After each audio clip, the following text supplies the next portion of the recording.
Ertu á leið heim úr vinnu? Stilltu á FM 89,1.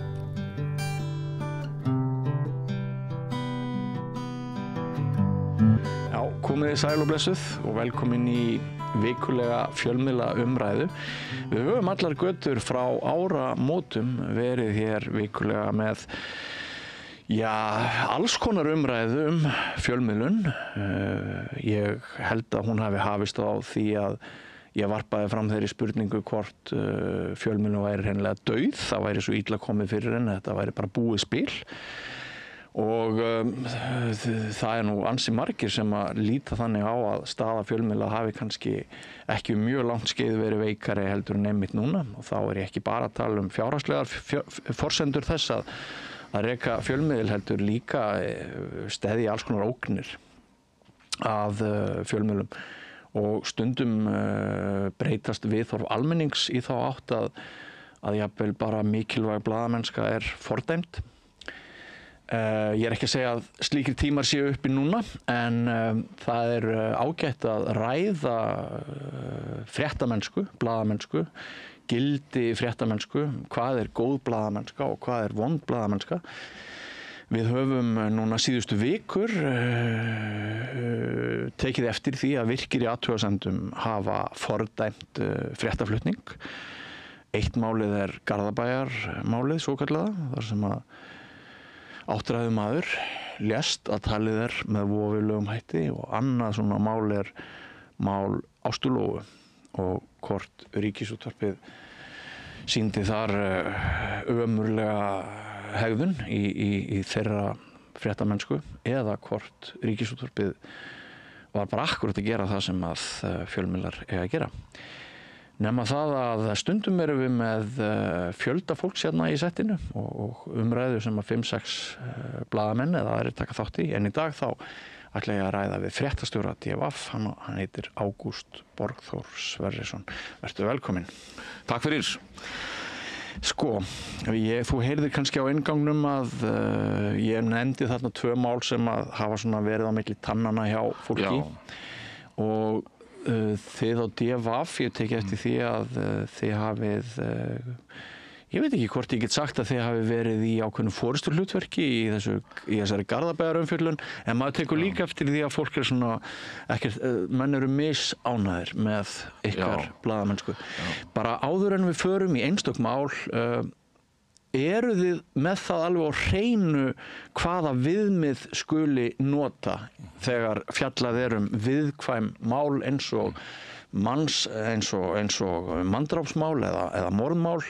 Eruð þið með einhvern katalóg þar sem þið bara flettið upp, ok, nú þessi staða uppi og við ætlum að gera þetta, eða þetta allt saman svolítið svona næmi og læsi frá deildags?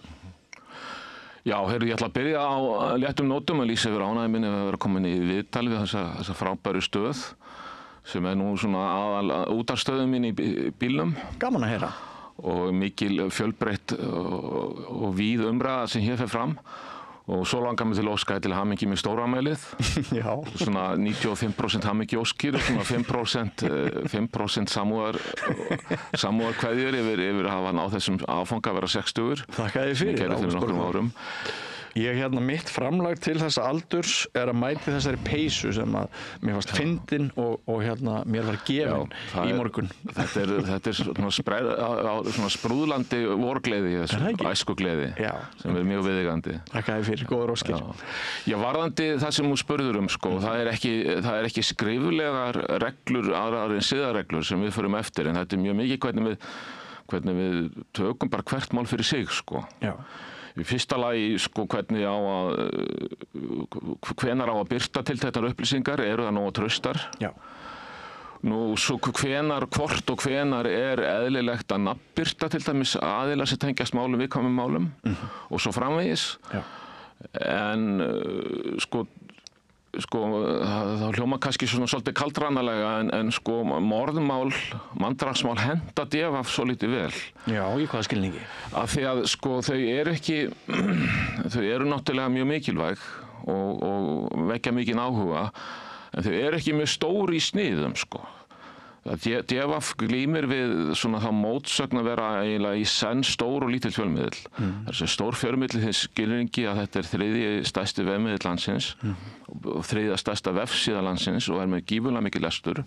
Og hins vegar litla ritstjórn. Á eftir Vísu og MBL. Já, dálítið vel á eftir Vísu og dálítið vel fyrir ofan RÚV. Já.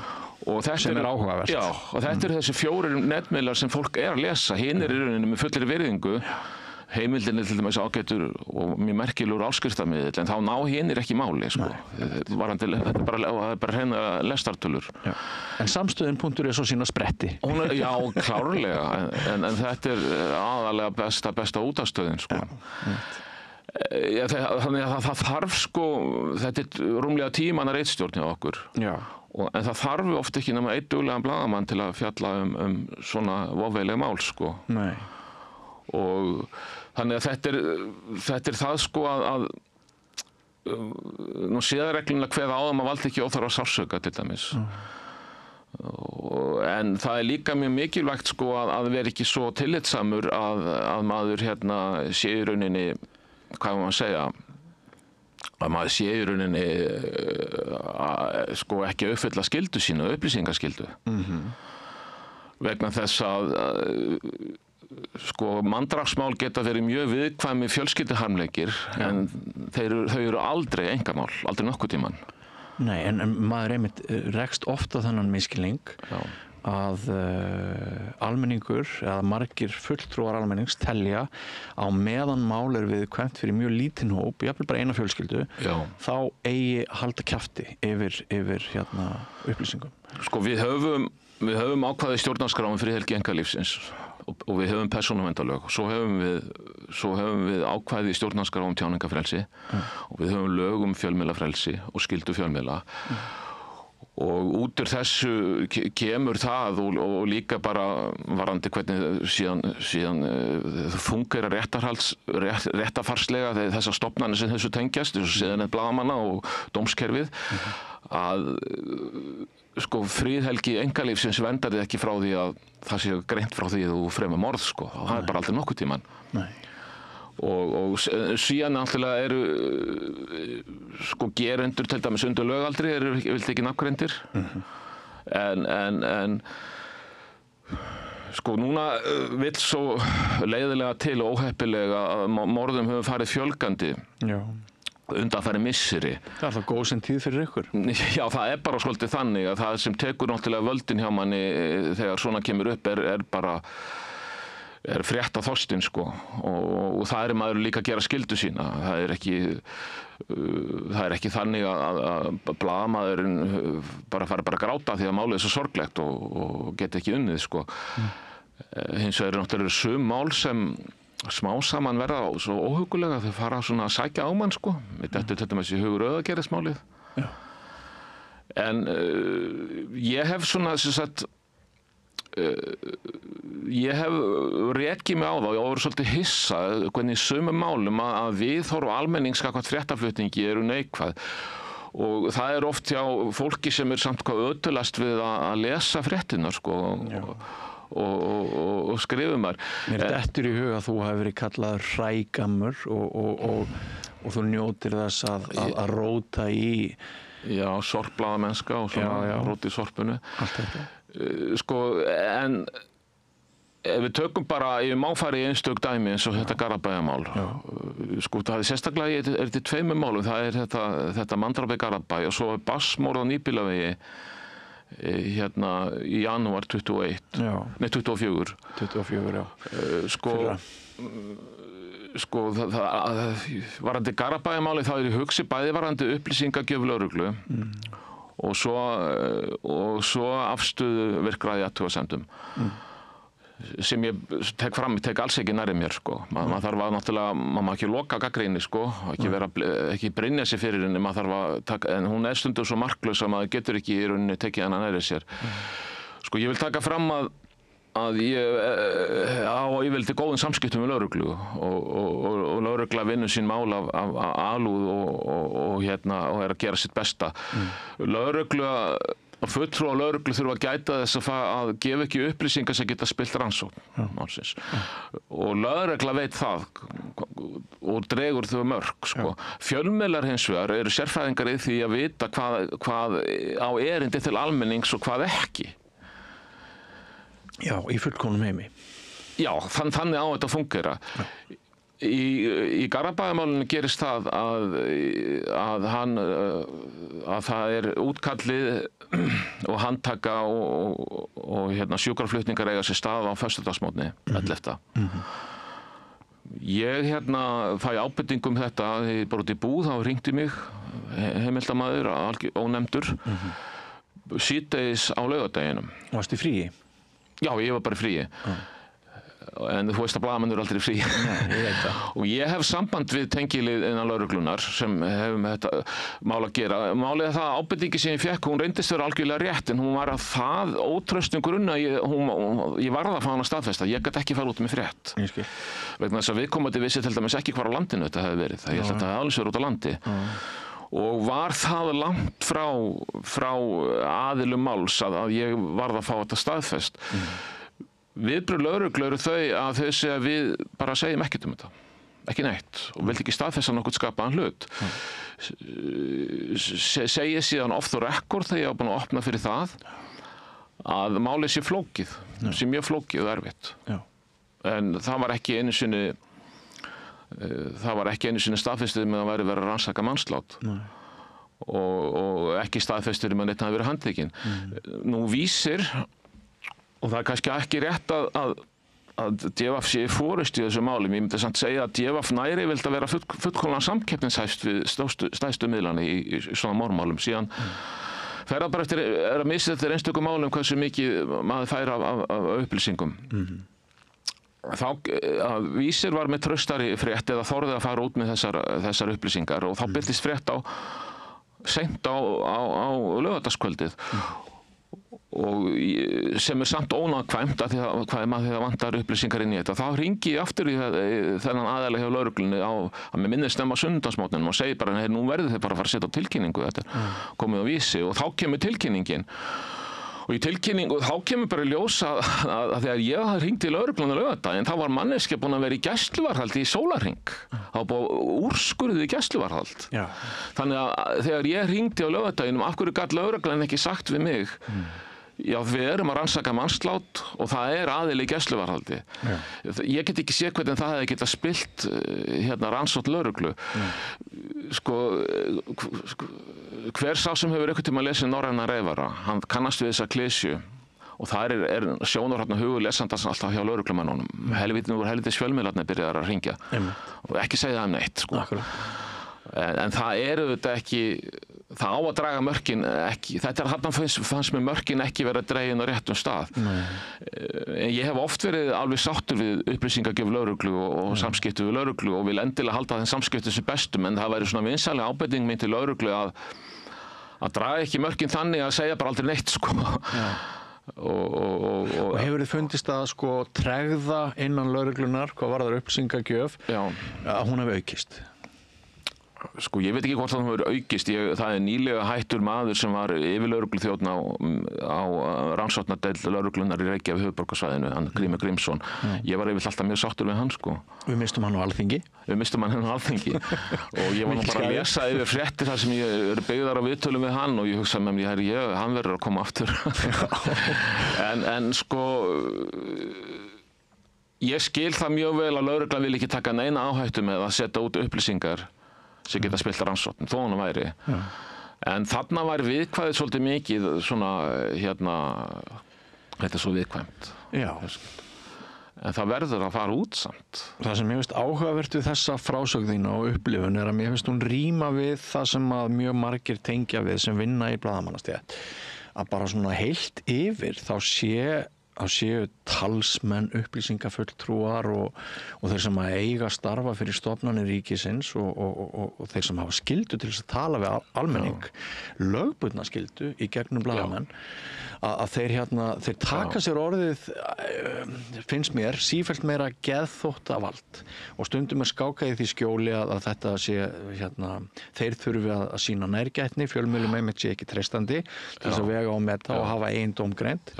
En eins og þú bendir réttilega á þá í fullkomnum heimi, þá fjölmiðlamaðurinn, hann rauninni betur hæfur heldur en eiginlega nokkur annar til þess að sjá hvað á erindi við almenning og hvað ekki. Ég algjörlega sammála þessu, sko, fjölmiðlamaðurinn og ekki lögreglumaðurinn sérfræðingur í því að vita hvað erindi til almennings og hvað ekki. En lögreglan veit hvað upplýsingar mega fara út og hvað upplýsingar eiga ekki fara út. Og það getur líka stundum verið mikilvægt fyrir lögreglu að koma upplýsingum á framfæri til þess að kveða niður. Nú fylgja oft alls konar flökkusögur og legasögur og rangfærslur, umfjöllun og umræðum fólks og samfélagsmiðlum glæpamál. Það einmitt tvískinnungur í þessu að sko stofnanir eins og löggan, þau telja alltaf sjálfsagt að hafa okkur í liði þegar þau þurfa á okkur að halda, en svo ætla þau ekki gera neitt sko fyrir fjölmiðla og almenning þegar þeim sýnist. Stundum.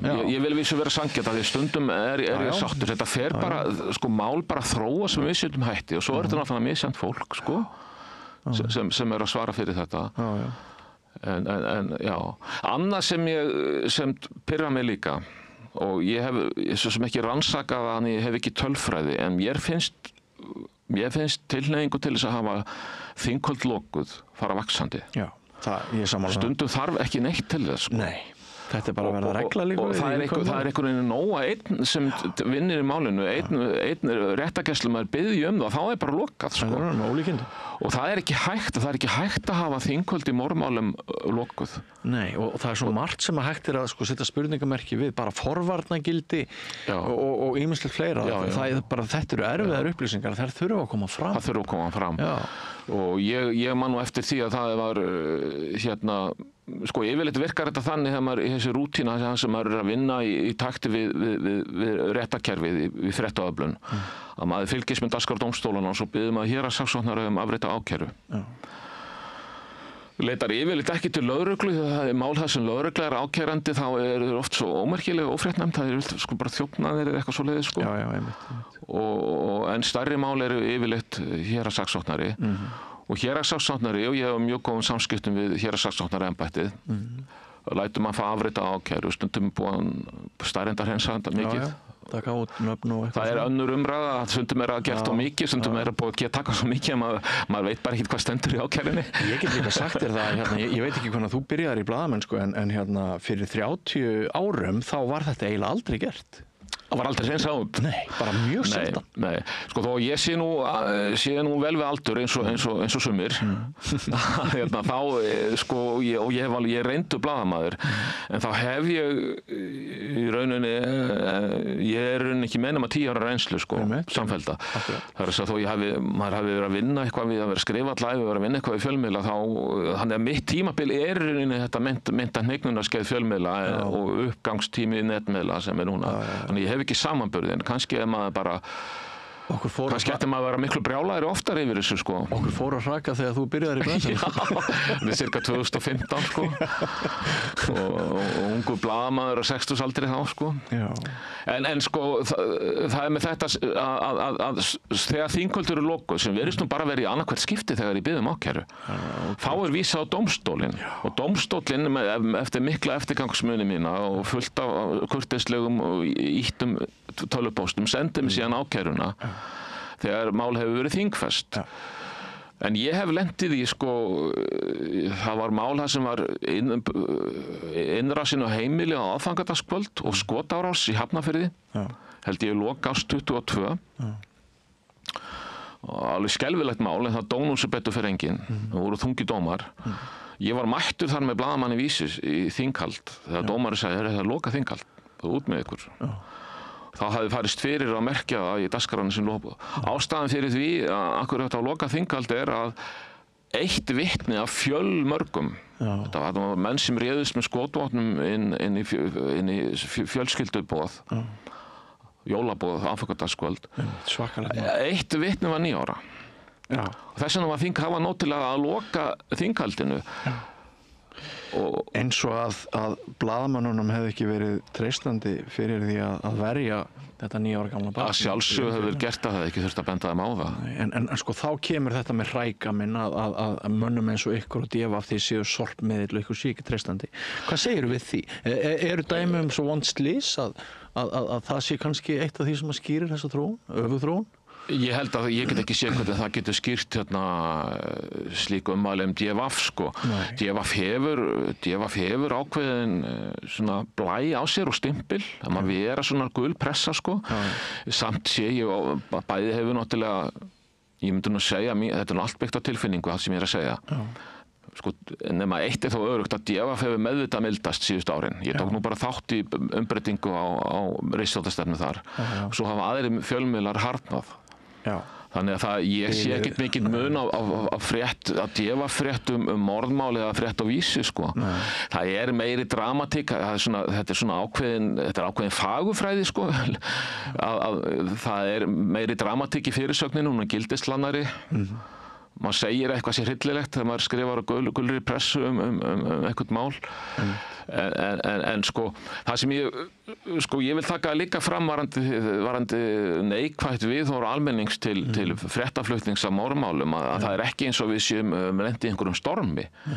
Það er ekki þannig og DFF hefur nú bara siglt hans í lignan sjó í almenningsálitinu, þannig lagað síðustu misseri. En mér bregður svolítið við þegar ég skrifa eina af fréttunum þetta máli í Garðabæ, ansi ánægður af því að ég hafði komist yfir upplýsingar sem voru traustar og voru frá fyrstu hendi. Var það fréttið með fyrirsögninu að þetta væri fólk í góðum efnum? Það kom fram í því, já, að þetta væri fólk í góðum efnum, hann tannsmiður, hinn látni. En þá bregði mig við að sjá bara 15 komment hverjum kemur þetta við, segir fólk. Og allt í þeim dúr og efnislega það sko að það ekki að vera að velta sér upp á einkamálum sko. Og svo líka eitthvað viðhorf það að fjölmiðlar eigi verið uppbyggilegir sko. Og jákvæðir sko. Og þetta er eitthvað sem þarf að tala gegn sko. Já. Í hennu svokallaða Blönduósmáli, miklum harmleik fyrir einhverjum misserum, þá skrifaði ég nokkra forsíðufréttir hvað hafði gerst þar, áður en lögreglan sagði frá því. Já. Og ég man hvernig það bar til að ég fékk upplýsingar frá fólki, vitnum hreinlega, og ég las síðan upp þá atburðarás sem að ég hafði heyrt að hefði orðið í eyru tiltekins lögreglumanns, og ég sagði, af því að þeir sögðust ekkert geta tjáð sig, og ég sagði þú stoppar mig ef ég einhverstaðar að fara með eitthvað rán. Svo las ég bara alla fréttina, hann stoppaði mig aldrei. Ég lét það duga sem staðfestingu á því að fréttin væri rétt. Við dúndurum þessu svo á forsíðu Fréttablaðsins, og í blaðamennskulegu tilliti þá var þetta góð frétt, mjög mikilvæg frétt.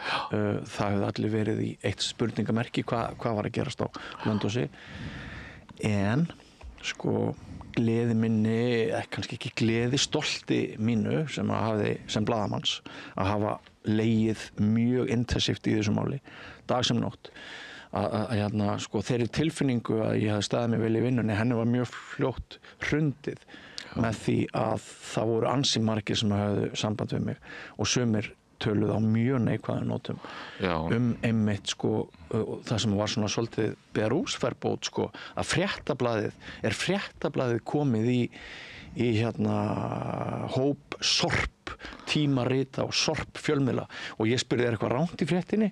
Nei. Það var aðalatriði. Það var ekki það var bara að þetta væri svo viðkvæmt, öll Blönduós, allur Blönduós segir maður sannlega, hann og sinn. Já, líklega.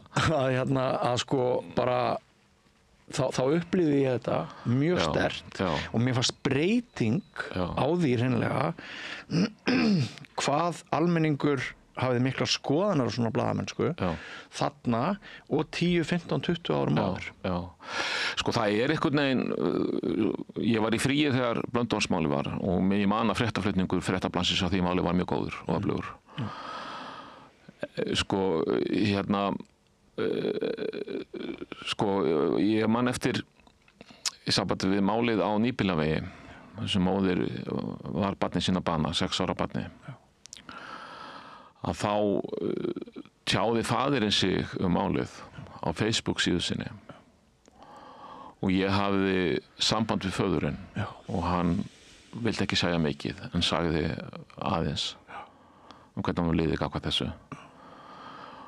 Og ég hafði það í frétt og þá risu einhverjir upp á afturlappirnar. Þar á meðal virtur tónlistargagnrýnandi hjá Morgunblaðinu og faðir og var alveg bálreiður sko yfir hvað skonar níðingsháttur þetta væri að vera fjallað með aðstandendur, að vera ræða með aðstandendur svona stuttu eftir harmleikin.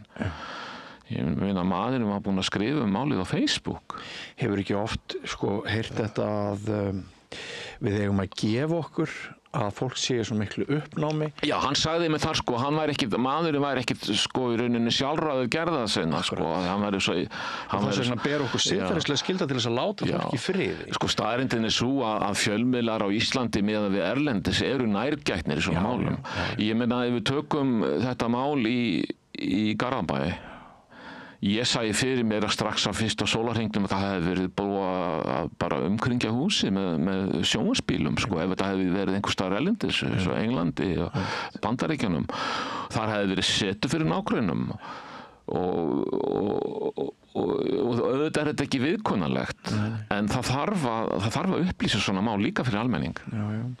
Við glímum náttúrulega, Ágúst Borgþór, hvern einasta dag við það sem kallað hefur verið nálægðar vandi. Við erum svo fá, við erum svo smá. Þú ert alltaf að gera einhvern brjálaðan í næsta fermingarveislu ef þú skrifar viðkvæma og hvassa frétt sem breytir einhverju í þessu samfélagi. Þetta er náttúrulega endalaust hvernig maður orða, endalaust klemma. Jafnframt er líka ákall að greina, að fjalla mál og nafngreina og það er sérstaklega sterkt ákall hefur verið undanfarin ár að taka kynferðisbrot alvarlega og maður hefur reynt að rísa undir því sko og með því að fjalla bara mjög eindregið þau og mikið og með áberandi hætti. Nafngreina gerendur þegar þeir eru ekki of nátengdir þolanda eða með leyfi þolanda og svo framvegis. Hvenær er rétt að nafngreina grunaða, ákærða, dæmda? Hvað er hérna? Þetta er daglegt viðfangsefni. Þetta er eiginlega sko, ef við tökum til dæmis sko eins og kynferðisbrot, heppilegast er að miða við ákæru sko. Það er búið að rannsaka málið og viðkomandi hefur ákærur. Í morðmálum er það ekki náttúrulega. Sko þá er það einfaldlega, finnst mér þegar upplýsingarna liggja fyrir, þegar fjölmiðillinn veit að, reyndar lögregla gefur aldrei upp nöfnin sko, það er ekki fyrir ákæruvaldi gera þig ákæru, það er að, og viðkomandi er yfir lögaldri, þegar einfaldlega það er vita hvað gerðist og það er sem líka vita að allir sem málinu tengjast viti þolanda og geranda. Þetta er svo misjafnt með lögregluna. Á öðrum málum til dæmis þá hefur lögreglan einfaldlega komið með tilkynningu á tilteknum tímapunkti nafnins látna sko. Það var gert í Barsmorðunum í fyrra sem harmleikarna til dæmis á Krísuvíkurvegi og þá gaf lögregla út tilkynningu þetta og fjölmiðlar hafa tilhneigingu til þess að birta ekki þolenda hinna látnu fyrir eftir slíka tilkynningu, þannig að það er ágætur taktur þarna en fjölmiðlar birta náttúrulega nöfn grunaðra fyrr sko. Og eitt sem spilar inn í það að ef aðili er ekki nafngreindur þá fer að stað umræða og þá fer beina spjótin að einhverjum saklausum oft sko. Það gerist hvað eftir annað. Þess vegna þetta er nú einn helsta réttlæting oft nafnbirtinga. Og það ætti ekki síður að gilda einmitt og gildir ekki síst í litlu samfélagi. Nei, það sem færri koma til greina, sko. Alveg rétt. En þetta er endalaust þrætu epli, blossar upp svolítið mikið núna, það var umræðum í vikulokunum. Í Ríkisútvarpinu Rás 1 á laugardaginn. Þar var Jakob Bjarnar Grétarsson að reyna að standa vaktina sem blaðamaður og reyna að útskýra fyrir viðmælendum og hlustendum í rauninni hvað það er að vera blaðamaður. Maður heyrir það ofta að sko, maður eigi í rauninni að vera móralskur, maður eigi að vera siðapostuli, að fjölmiðlar eigi að vera svona svolítið eins og þjóðkirkjan eða bara einhver sér trúarsöfnuður jafnvel. Við eigum að ekki bara hugsa það að segja frá og upplýsa, heldur höfum eitthvert annað hlutverk en það náttúrulega ekki þannig. Já, þetta sem þú ert að segja finnst mér vera stór hættulegur hugsunarháttur sem við þurfum að standa gegn. Hlutverk fjölmiðla og einmitt í sakamálum að draga fram staðreyndir, draga fram upplýsingar og víla ekki fyrir sér. Mér minnir mig að annað þessu tengt að það tengist nú ekki fréttum DFF, sérstaklega held ég. Það var mjög svona ógeðfelldur dómur í kynferðisbrotamáli á dögunum. Og það er nú fljótlegt að ná í slíkar upplýsingar, það er bara að birtast dómarnir á vefsíðu dómstólana. Og fjölmiðlar eru svolítið túlkendur í slíku tilvikum vegna þess að málfar og dómum eru oft aldrei tyrfið, þannig að fjölmiðlar draga þetta draga saman helstu upplýsingarnar. Og þar var, mjög ógeðfellt kynferðisbrot manns. Og svo var greint frá því og greint frá einhverjum atriðum hvernig hann hafi komið fram og borið sig að. Og þá fer í gang umræða hvað þetta sé ónærgæti gagnvart þolenda. Þetta er náttúrulega nafnlaust, sko. Gerendur og þolendur voru ónafngreindir og enga persónugreinanlegar upplýsingar. Og þá var jafnframt gagnrýnt að dómstólar væru að birta dóma sem væru með svona ítarlegum og viðkvæmum upplýsingum. Þarna er almenningur farin að kalla eftir meiri þöggun, sko. Mér finnst alveg nóg erfitt að fá upplýsingar úr dómskerfinu. Svo sé ekki verið að editera dóma að birtir á, og það er nóga mikið upplýsingum tekið úr þeim, sko.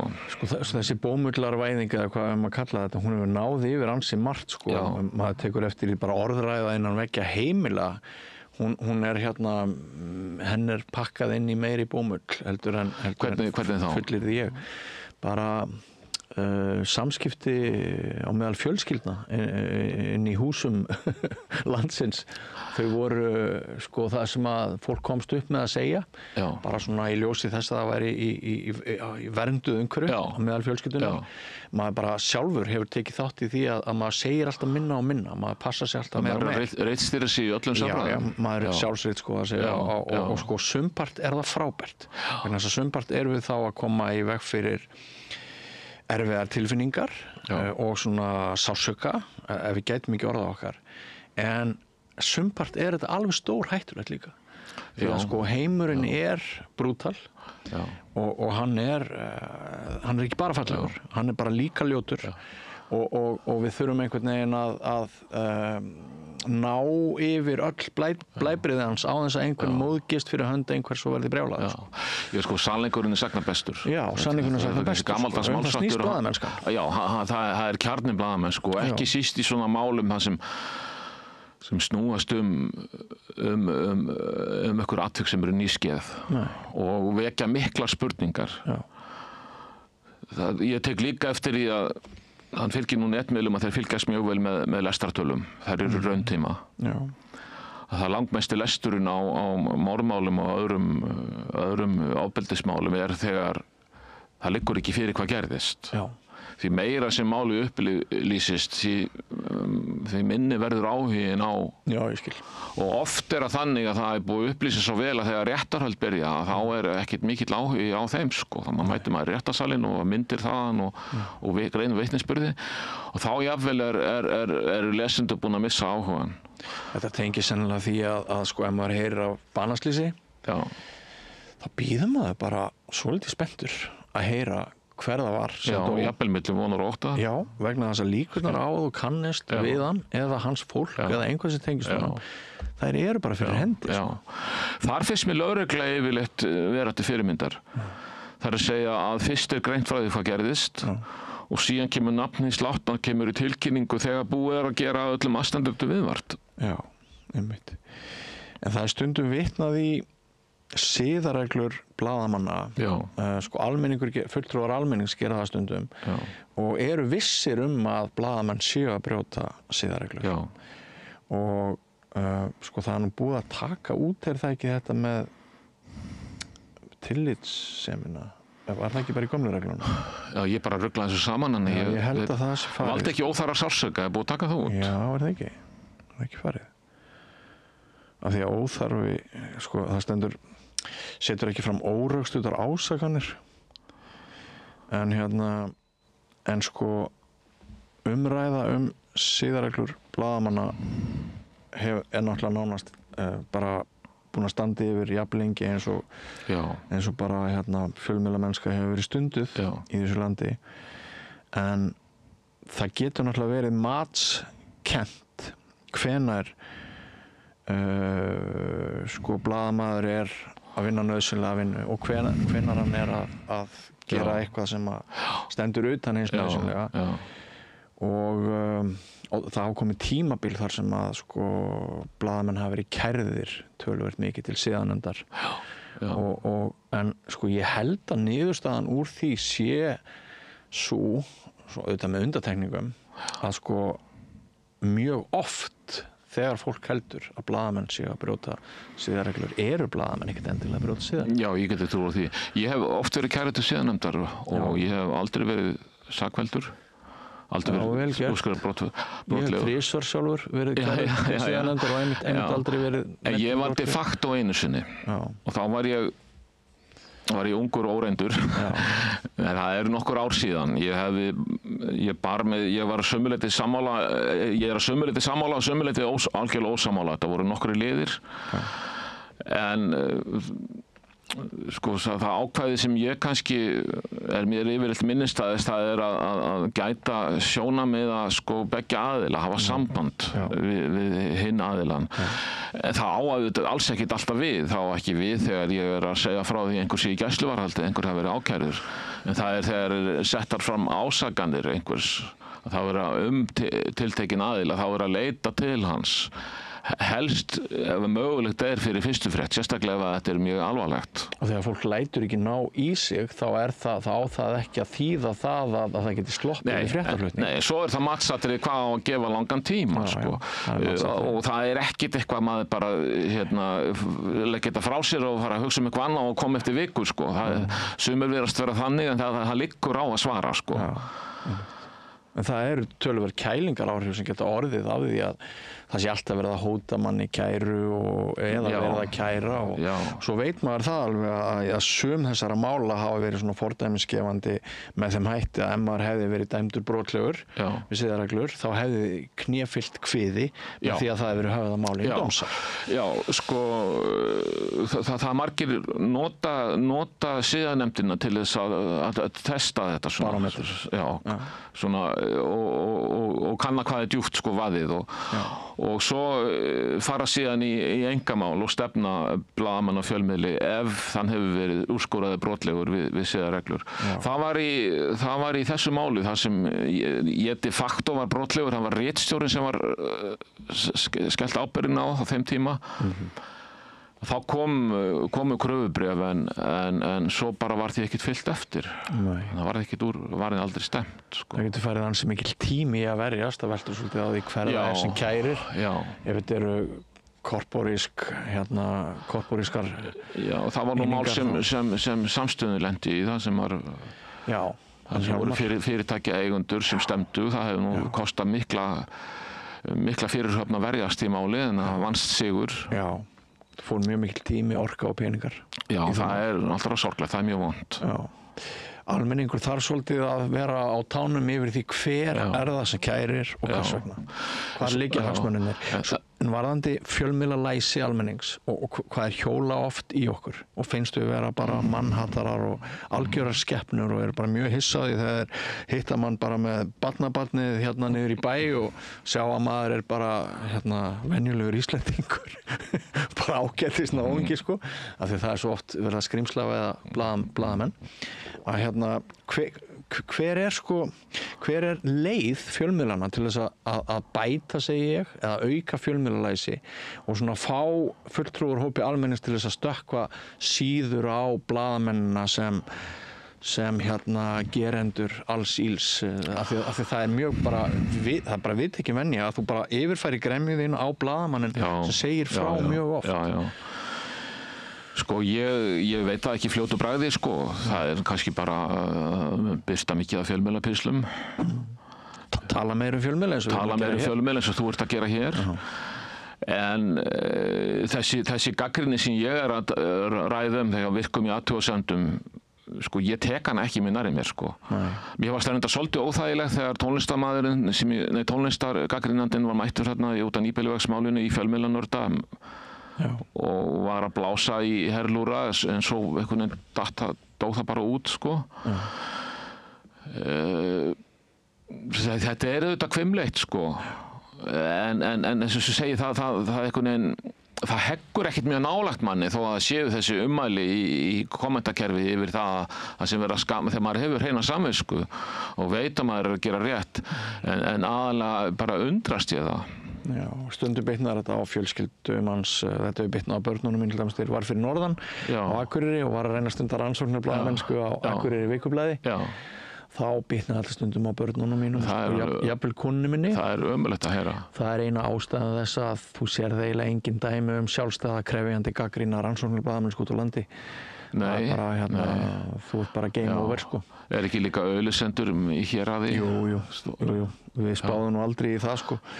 Og það endur kom nú óvart að sko, það eru margir blaðamenn sem halda að ef þeir styggi einhvern með beittum fréttaskrifum þá detti allar auglýsingar niður af því það er einhver svona frekir kallar sem að eiga allt samfélagið sem að en sko, það er eitt sem gleymist í því að stundum koma auglýsingar sérstaklega ef blaðamenn sína kjark og það var eitt sem var mjög áhugavert á Akureyri vikublaði á sínum tíma að það kom slatti af stuðningsauglýsingum jafnvel frá öðrum landshlutum þar sem að fyrirtækir öðrum landshlutum voru að auglýsa í blaðinu sem var dreift frítt bara Norrlandi bara því að þau vildu haka við meiri róttæk sjálfstæða blaðamenn og voru ánægðir þá með gagnrýna umfjöllun fyrirtæki á staðnum og vildu bara sjá þetta sem einhvers konar línu sem yrði út allt land en ég upplifði það þannig sko eftir þá tilraun að landsbyggðin var kannski ekki alveg tilbúin fyrir blaðamennsku af þessu tagi en ég spyr mér bara núna höfuðborgarsvæðið tilbúið fyrir blaðamennsku af þessu tagi stundum bara finnst mér eins og svo sé ekki ennþá og meðan við vorum með fréttaskýringaþættina Kompás og Kveikur stóð undir nafni, Kastljós stóð undir nafni þetta voru alvöru þættir og við vorum með marga sko, við vorum með svo fjölmennar ritstjórnir margar þetta var bara her á her ofan og við vorum að flytja almenningi beittar fréttir bara frá degi til dags en núna þetta bara orðið stærri ákvörðun því að út af ónægi almennings eða? Sko vegna þess að það hefur bara staða fjölmiðla er orðin svo miklu veikari en hún var og þetta verður alltaf stærri ákvörðun hvað maður segja umboðsvald fjölmiðla mjög að minnka dag frá degi Sko, eitt dæmi virðingarleysi almennings gagnvart fjölmiðlum er það að stundum birtir fólk eitthvað mjög fréttnæmt á samfélagsmiðlum og svo höfum maður samband og hann segi ég vil ekkert fá til fjölmiðla þetta er bara prívat mál sko og svo er bara að segja þeir vilja deila þessu sem víðast það annars vegar þetta virðingarleysi gagnvart fjölmiðlum og þeirra frelsi og þeirra sjálfræði það hvað er náð sér í sitt fréttaefni Og hins vegar þetta líka skilaboð það að fjölmiðlar séu þá eitthvað merkilegri en samfélagsmiðlar. Vegna þess að ef þú hefur sagt eitthvað á samfélagsmiðli, þá sé það ennþá bara prívat, sko, og sé ekki orðið opinbert og staðfest. Þannig að svona í þessu kemur upp oft ákveðið tillitsleysi gagnvart fjölmiðlum og skilningsleysi. Já, og að þetta og fólk vill stýra umræðu mál sem að tengist, sko. Já, og það verður auðveldara fyrir fólk að stýra umræðin eftir því sem vindurinn fer meir og meir úr fjölmiðlum og við verðum veikari og veikari að hérna, sko, stofnanavald við þurfum að standa til lappirnar bara. Já, við þurfum sennilega að fara svona fleiri fjölmiðlar að hérna mögulega þurfa að skoða nýjar tekjuleiðir. Maður kannski, af því að þú ert á dvaf.is, hafið þið aldrei veltið fyrir ykkur að fara í áskrift? Nei, sko, þetta var að hluta til áskriftarmiðill þegar við vorum með blað. Já, einmitt. Síðan síðan var blaðið hægt að gefa út blaðið, ég segi góðu heilli á pappír, snemma árs 21. Já. Það vill bara svo til, og nú ætla ég ekki að fara að vera með einhverja fjárhagsupplýsingar hérna, en ég vitna nú bara í mál sem hefur verið gefið út í fréttum. Já.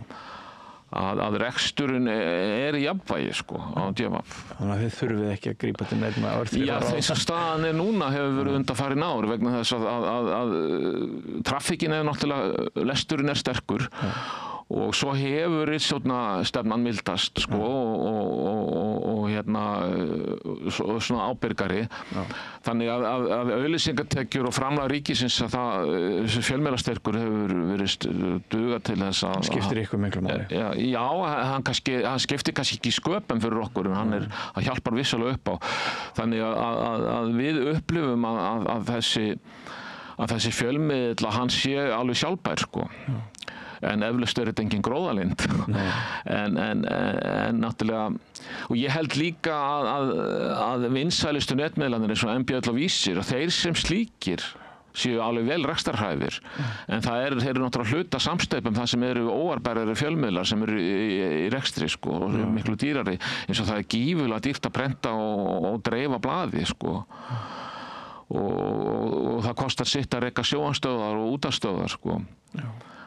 Þannig að það ekki pælingar í augnablikinu það að gera ritstjórnar, að hafa dvaf.is að hluta til í áskrift. Nei, þið fá nægilega marga smelli til þess að geta selt auglýsingar. Já, og duglega fært sölu fólk. Og þannig staðan held ég núna, sko, og þetta sé ekki mitt til að svara fyrir. Það í sjálfu sér bara ágætt. Við þökkum fyrir hvern og einn sem að þrýst á þess að vera við dauðan styr. Ég mjög lánsamur með þetta og ég veist þetta svolítið skrítið að því að, sko, saga dvaf úr lituð áföllum og gjaldþrotum eins og margra fjölmiðla og alls konar krísutímabilum og uppsögnum, og maður hefur bæði fylgst með þessu utanfrá, sko, áður ég var blaðamaður og svo farið í gegnum svona vendingar eftir ég var blaðamaður hérna, og núna allt í einu svona síðustu frá gjaldþroti Torgs, þá ég að upplifa svona ákveðin stöðuleika sem mér kemur á óvart, sko.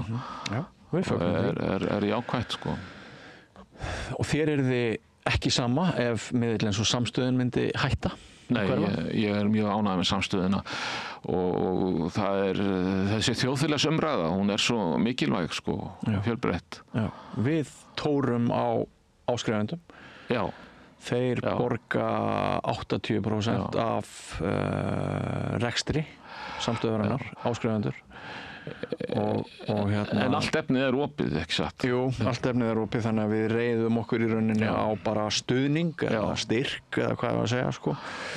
Og mér finnst þetta sé nú að breytast, sko, svo maður kveði nú kannski bara á jákvæða nótum. Mér finnst að það alltaf fleiri og fleiri sem að skilja ef þú ætlar að að njóta aðgengis að efni sem fólk sem með mikla reynslu af fjölmiðlum að búa til og mörgum þykir vandað efni, þá ekkert eðlilegt að það kosti ekki neitt. Það bara eðlilegt að það kosti nokkra krónur. Og það náttúrulega 2750 krónur sem mánaðargjaldið hér fyrir þá sem að greiða lægsta stuðningin. Þetta er náttúrulega ekki neitt. Mér finnst þú að selja mér áskrift. Ég er að reyna að selja þér áskrift. Þetta er besta mál.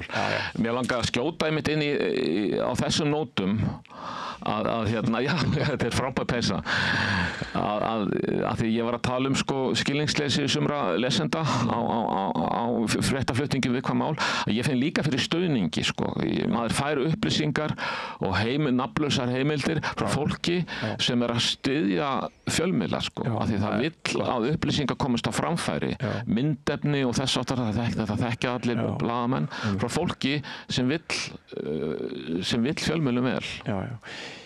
Ég held að við allir blaðamenn landsins segjum það sameiginlegt án heimildarmanna og án fréttaskot og ábendinga erum við ekki neitt. Það sannarlega. En stundum þá finnst manni að það verði bara of mikið af þeim og ég tek stundum eftir því þegar að reyna að taka frí að það eru kannski 15-20 engaskilaboð og ábendingar og maður bara Það verður að segja mann að vera ekki alltaf í símanum og ég sleppi símanum í langa tíma og það var bara, og opna hann aftur og það var bara runa skilaboðum. En það er ágætt að við ljúkum þessari umræðu á þeim nótum að við viljum heyra í fólki, við viljum fá ábendingar. Endilega, og fullu trúnaður og sjálfsögðu. Margar á stærstu fréttum, sögum, þær verða auðvitað þannig til að það er einhver sem hefur samband við blaðamann og þar byrjar ævintýrið. Já, samband blaðamann og almenning sem mjög dýrmætt. Einmitt. En það var gaman að fá því heimsókn, Ágúst Borgþór Sverrisson, fréttastjóri DFF. Við vorum hér með Óla kollegaðinn í tvígangum daginn og hann gerði allt toppmaður. Hann er toppmaður, gerði allt vitlaust í öðru þættir. Þetta er bara rólegt og friðsamlegt. Já, rólegt í okkur dag og svo fallega afmælistegi. Já, einmitt. Þakka þér fyrir að koma í afmælisveisluna mína hérna að Rauða borðinu. Kæra þakki fyrir mig og takk fyrir boðið. Og við höldum áfram með dagskrá Rauða borðsins, ekki fara langt, kæru áhorfendur og hlustendur. Samlokubrauð, maltbrauð, tékkneskt brauð, súrdeigsbrauð, brauð ársins, Bernhöfts bakari, íslenskt handverk síðan 1834.